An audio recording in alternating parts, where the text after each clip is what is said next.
अस्सलाम वालेकुम dear audience. जैसा कि हमने शुरू में बताया था कि हम कुछ सेशन सिर्फ यूथ और स्टूडेंट्स के लिए करेंगे और उसमें हमने कैरियर काउंसलिंग के हवाले से और पर्सनालिटी डेवलपमेंट के हवाले से कुछ सेशंस किए।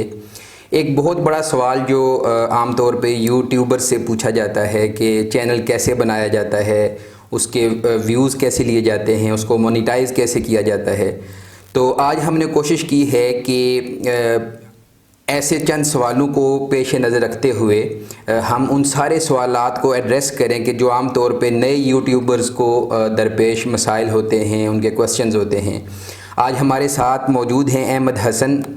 आप इस वक्त मुख्तलिफ़ यूट्यूब चैनल्स की जो SEO मैनेजमेंट है उसको देखते हैं, सोशल मीडिया की जो मुख्तलिफ़ वर्किंग है उसमें इन्वॉल्व हैं और बहुत से ऐसे चैनल्स इन्होंने जिनको ज़ीरो से शुरू किया और उनको लाखों में, उनके मिलियंस में व्यूज़ और जो वॉच टाइम है उसको इंक्रीज़ करने में इनका किरदार है।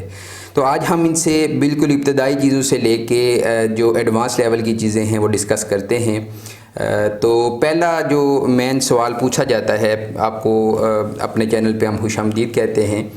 अहमद, बताइए कि मुख्तलिफ़ स्टूडेंट्स स्पेशली जो सोशल मीडिया यूज़ कर रहे होते हैं या किसी के चैनल को देखते हैं तो उनका बेसिक एक क्वेश्चन होता है जी कि हम चैनल कैसे स्टार्ट करें। सही है जी, तो इस पे आप ज़रा उनको थोड़ा गाइड करें। बिस्मिल्लाहिर्रहमानिर्रहीम। सबसे पहले तो शुक्रिया, आपने मुझे मौका दिया। तो दूसरा जो कॉमन क्वेश्चन है ना कि हमने चैनल कैसे बनाना है, तो ये मुझसे भी बहुत से लोगों ने किया है। लोग असल में ये समझते हैं कि ये चैनल बनाना कोई बड़ी टेक्निकल चीज़ है या कोई बड़ा इस तरह का है जो आम एक बंदा नहीं कर सकता। लेकिन ये चैनल बनाने के लिए आपको कोई रिक्वायरमेंट नहीं चाहिए सिवाय आपका जीमेल पे अकाउंट होना चाहिए। आपका जीमेल का अकाउंट है, आपने बनाया हुआ है, तो वही आप जब जीमेल से आप यूट्यूब पे लॉगिन होते हैं तो वहाँ पे आपको ऑप्शन आ जाता है चैनल बनाने का। तो बेसिक क्रिएट करने का तो बिल्कुल सिंपल है। फिर होता है कि उस चैनल को आपने लुक क्या देनी है, जो बेसिक मैटर करती है चीज़। लुक में ये आ जाता है कि फिर आपने ऊपर उस पर वो कवर भी लगाना है, उसकी आपने अच्छी सी DP भी लगानी है, फिर उसकी डिस्क्रिप्शन में आपने चैनल से रिलेटेड अपना इंट्रो लिखना है। वो ये भी है कि आप पैराग्राफ लिख सकते हैं, 8 से 10 लाइन्स का लिख लें या शॉर्ट करके आप वर्डिंग में कर लें तो वो ज़्यादा बेहतर होता है। तो बेसिक ये लुक हो जाती है। चैनल क्रिएट किया, उसके बाद आपने उसको लुक दे दी, उस पर लोगो लगा दिया, बाकी सारी चीज़ें कर दी आपने। अब उसके बाद ये है कि आपकी वीडियोस का कंटेंट है कि आप उस पर क्या कंटेंट दे रहे हैं।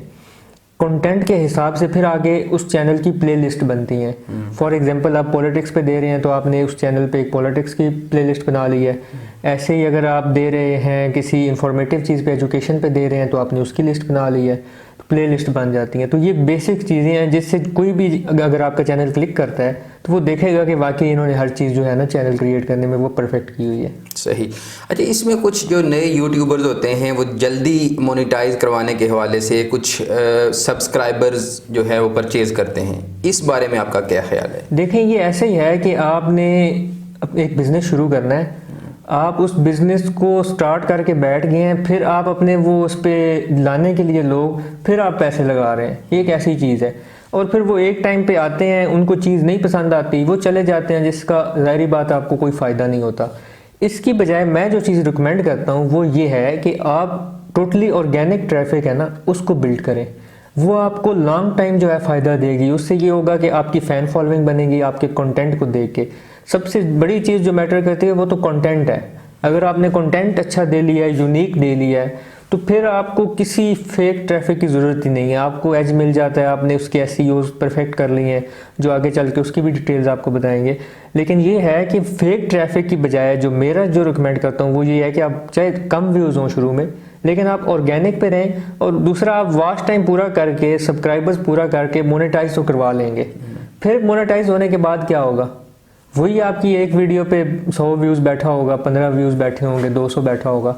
तो जब तक आप अपनी फॉलोइंग क्रिएट नहीं करते तो ये इस चीज़ का फ़ायदा ही नहीं। आपने फॉलोइंग बना ली, आपको वॉच टाइम की टेंशन ही नहीं होगी, आपकी जो ऑटोमेटिक जनरेटेड है वो चीज़ें सारी पूरी होती रहेंगी। फिर आपको जो लॉन्ग टाइम के लिए फ़ायदा होगा, आपके अगर 1000 भी जो सब्सक्राइबर्स की बजाय आपने अगर वो फॉलोअर्स बनाए हैं तो वो आपको हर वीडियो देखेंगे, आपकी हर वीडियो पर ट्रैफिक जनरेट होगी। तो ये लॉन्ग टाइम चलने के लिए तो ऑर्गेनिक पे ही रहना चाहिए, बजाय इसके कि आप वन टाइम पे करके तो वो चीज़ें ख़रीद रहे हैं। अच्छा, आपने YouTube पे देखा होगा कि मुख्तलिफ लोग जो कंटेंट को इस मतलब सिर्फ उसके वॉच टाइम लेने के लिए कुछ भी डाल देते हैं, ठीक है। जैसा कि आप मुख्तलिफ चैनल्स को डील कर रहे हैं, तो किस तरह का कंटेंट आज की यूथ और स्टूडेंट स्पेशली जो इस वक्त देखना चाहती है, या यूँ समझें कि वो पाकिस्तान में ऐसा कौन सा कंटेंट रिक्वायर्ड है जिसके ऊपर काम किया जाना चाहिए, स्पेशली जो नए यूट्यूबर्स हैं? इसमें ये है कि क्योंकि YouTube पे बहुत ज़्यादा ट्रेंड चला है, ख़ासकर ये कोरोना के दिनों में, क्योंकि यूथ जो थी वो घरों में बैठी हुई थी, तो फ्रीलांस के तौर पे और इसको एक अपना वो सोर्स ऑफ इनकम बनाने के लिए बहुत ट्रेंड चला है। अब उस ट्रेंड चलने में मसला ये हुआ है कि लोगों को जो क्वालिटी है ना कंटेंट की, वो डाउन हो गई है। हर बंदे ने ये किया है कि बस वीडियो लगाई जाए, कुछ ना कुछ आता रहे, वीडियो आ रही है सारा कुछ, लेकिन उसके पीछे जो एक यूट्यूबर, अच्छे यूट्यूबर को करना चाहिए, जो रिसर्च होती है, उसके बाद रिसर्च के बाद प्रॉपर उसकी प्रेजेंटेशन होती है, एडिटिंग होती है, तब जाके वो ऑन एयर होता है कंटेंट, जो एक प्रॉपर वे है, वो लोगों ने छोड़ दिया है। तो इसका नुकसान ज़्यादा है और फ़ायदा कम है। ये है कि आप कोई वक्ती तौर पे आपने एक ऐसी वीडियो जो ट्रेंडिंग टॉपिक था या कुछ तरह की चीज़, आपकी एक वीडियो है, आपने लगाई फ़ौरन बगैर किसी चीज़ के, बगैर किसी रिसर्च के, तो वो आपको एक बार में आपको लाख क्लिक्स दे जाएगी। लेकिन जो बंदा एक बार आपकी वीडियो आके देखेगा, वो दोबारा नहीं आएगा आपकी वीडियो देखने, क्योंकि उसे पता होगा कि आपका कंटेंट इतना पुअर है कि इस पे आने का फ़ायदा ही नहीं है। तो ये बजाय इसके कि कोई भी वीडियो उठा के लगा रहे हैं या किसी तरीके से भी बता रहे हैं, प्रॉपर रिसर्च के साथ बैठ के एक अच्छा कंटेंट जनरेट करना चाहिए लॉन्ग टाइम चलने के लिए। सही। इसमें SEO मैनेजमेंट की बात हुई, तो एक तो इब्तदाई जो इसकी चीज़ें हैं कि ये किसका एब्रीविएशन है चैनल के लिए, ये क्या क्या चीज़ें होती हैं SEO मैनेजमेंट में, और कैसे जो है चैनल मोनेटाइज की तरफ जाता है, अगर आप उसकी किस तरह की SEO मैनेजमेंट करते हैं? SEO से जो रिलेटेड जो क्वेश्चन पूछे जाते हैं ज़्यादा SEO के, उसमें ये है कि SEOs आपकी जब आप वीडियो अपलोड कर रहे हैं तो सबसे पहले आपकी SEO में आता है आपका टाइटल, यानी ये एब्रीविएशन सर्च इंजन ऑप्टिमाइजेशन। जी बिल्कुल, सर्च इंजन ऑप्टिमाइजेशन में सबसे पहले आपका टाइटल मैटर करता है कि आपने टाइटल क्या लिखा है। टाइटल में भी 3 से 4 चीज़ें होती हैं। एक तो ये कि मिसलीडिंग ना हो, फिर आपने कुछ कीवर्ड्स ऐसे चुने हैं उसमें जो सर्च में आते हो। फॉर एग्जांपल, अगर हम किसी पॉलिटिक्स PTI के बारे में अगर कोई चीज़ लगा रहे हैं, तो उसमें आप PM इमरान खान जो लिखेंगे तो वो सर्च आपका कीवर्ड होगा वो। तो कोशिश ये करें कि उसमें आप कीवर्ड जो है ना वो इंक्लूड कर रहे हैं उस टाइटल में जो 100 वर्ड्स का होता है। तो दूसरी चीज़ उसमें देखी जाएगी आपकी डिस्क्रिप्शन। डिस्क्रिप्शन ये होगा कि आपके कंटेंट से रिलेटेड आपने 3 से 4 लाइंस में अपने इंग्लिश में वो डिस्क्राइब कर दी है चीज़। फिर उसमें आपने कोई अगर लिंक देना है, तो जैसे आपने वीडियो में जिक्र किया है कि मैं ये चीज़ पिछली वीडियो में कही थी, इसका लिंक आप डिस्क्रिप्शन में दें, वो चीज़ें दे लें। फिर आप उसमें अपने सोशल हैंडल दे सकते हैं, जैसे फेसबुक का अकाउंट दे सकते हैं, ट्विटर दे सकते हैं, इंस्टाग्राम का अकाउंट आप लिंक दे सकते हैं। तो इसी तरह इन दोनों से जो बड़ी चीज़ है वो है आपका थंबनेल। थंबनेल जितना आपका परफेक्ट इंटरेक्टिव होगा, उतनी आपकी वीडियो ज़्यादा क्लिक होगी, क्योंकि जो व्यूअर है, जो यूट्यूब ने जिसको आपकी वीडियो पेश करनी है, उसने पहले थंबनेल देखना है। थंबनेल उसको पसंद आएगा, वो क्लिक करेगा। जब क्लिक करेगा तो वो आपका कंटेंट देखेगा कि यार वाकई ये थंबनेल से रिलेटेड या उस तरह का कंटेंट है। इसमें ये है कि कई लोग सनसनी के लिए बहुत ही मतलब वो कह देते हैं, मिसलीडिंग जो है ना थंबनेल, वो कर देते हैं। वन टाइम के लिए उनको क्लिक मिल जाता है, लेकिन जो एक बार व्यूअर आया है वो कभी फिर उस चैनल पे नहीं आएगा कि यार ये तो बोल ही झूठ रहे हैं, ऊपर कुछ लिखा है अंदर कुछ लिखा है। तो कोशिश ये करें कि मिसलीडिंग ना हो और अट्रैक्टिव सा डिज़ाइन हो उसका। आपने जितनी वीडियो मेहनत की है ना उस पर वीडियो पे, उतनी ही मेहनत आपने थंबनेल पे करनी है, तो तब जाके आपका वो परफेक्ट थंबनेल होगा। इसके बाद फिर आता है एंड स्क्रीन्स आपने लगाने होते हैं। वीडियो के एंड पे आपने अपनी पिछली वीडियोज़ के हवाले दे दिए या यूट्यूब पे चलने वाली किसी और वीडियो का हवाला दे दिया, वो आ जाएगा। फिर आपके वो एनोटेशन कार्ड आते हैं, वो आप लगाएं उस पर लाजमी। वो भी यही है कि आप किसी वीडियो का अगर रेफरेंस दे रहे हैं या किसी वेबसाइट का रेफरेंस दे रहे हैं, तो वो आप एज अ कार्ड ऊपर वो क्लिक करें तो वो शो हो जाता है। तो ये बेसिक चीज़ें हैं इसकी SEOs की। अच्छा, इसमें डिस्क्रिप्शन बाज़ लोग उर्दू में भी लिखते हैं, इससे कोई डिफरेंस पड़ता है? मसला ये है कि उर्दू में लिखने से फ़र्क तो नहीं पड़ता कि आपके वो SEOs हो जाते हैं, लेकिन उर्दू में कीवर्ड्स बहुत कम होते हैं। पॉपुलर कीवर्ड्स नहीं होते उर्दू में, कीवर्ड्स होते हैं इंग्लिश में। तो लोग जो सर्च करते हैं, आप भी गूगल पे जब सर्च करें कोई चीज़ तो आप उसको इंग्लिश में सर्च करेंगे, उर्दू में बहुत कम करेंगे। तो ये है कि फिर वो चीज़ सर्च में नहीं आती अगर आप उसको उर्दू में लिख रहे हैं, तो ये नुकसान है। बाकी उसमें अब ये है कि आप हैशटैग के साथ भी लिख सकते हैं, कोई आपने स्पेसिफिक टॉपिक पे करना है तो आप उस पर हैशटैग लगा सकते हैं। तो साथ ही ये भी है आपकी वीडियो में 4 चैप्टर्स हैं, फॉर एग्ज़ाम्पल आपने 4 मुख्तलिफ टॉपिक्स पे बात की हुई है, तो आप डिस्क्रिप्शन में वो टाइम मेंशन करके उसका तरीक़ाकार है प्रॉपर, आप यूट्यूब पे सर्च करें कि आपने वो कैसे चैप्टर्स देने हैं वीडियो को, तो वो प्रॉपर एक तरीक़ाकार है, उसमें आप चैप्टर्स दे के वो कर सकते हैं। तो फिर जब वो डिस्क्रिप्शन वाला देखता है कि उसमें चैप्टर्स भी ऐड है, तो वो अपने टॉपिक, अपने रिलेटेड जो उसे चाहिए होती है चीज़, उस पर क्लिक करता है और डायरेक्ट आपकी बजाय वो 40 मिनट की वीडियो देखने के अपने स्पेसिफिक चैप्टर पे जाके वो देख लेता है। सही। अच्छा, इसमें एक और चीज़ जो है कि अक्सर लोग जब यूट्यूब चैनल बनाते हैं तो उनका मेन मोटिव जो है वो अर्निंग ही होता है। तो चैनल को मोनेटाइज करने के हवाले से कौन सी कुछ टेक्निक्स हैं जो नए यूट्यूबर्स जब अपना चैनल शुरू करें तो वो वॉच टाइम के लिए या सब्सक्राइबर्स के लिए वो किस तरह की एसईओ मैनेजमेंट करें, किस तरह की थंबनेल्स हों, किस तरह की वीडियो एडिटिंग करें कि उनका चैनल जो है वो मोनेटाइज हो जाए और उनको किसी किस्म के फेक सब्सक्राइबर्स भी ना लेने पड़ें। तो चैनल मोनेटाइजेशन के हवाले से कुछ टिप्स दें। सॉरी, मैं पिछली चीज़ में एक बात भूल गया था, जो टैगिंग है ना उसकी, एक तो टैग्स आपने लगा दिए ना डिस्क्रिप्शन में, एक अलग से टैगिंग है उसकी, वो टैगिंग आपकी टॉपिक से रिलेटेड परफेक्ट होनी चाहिए।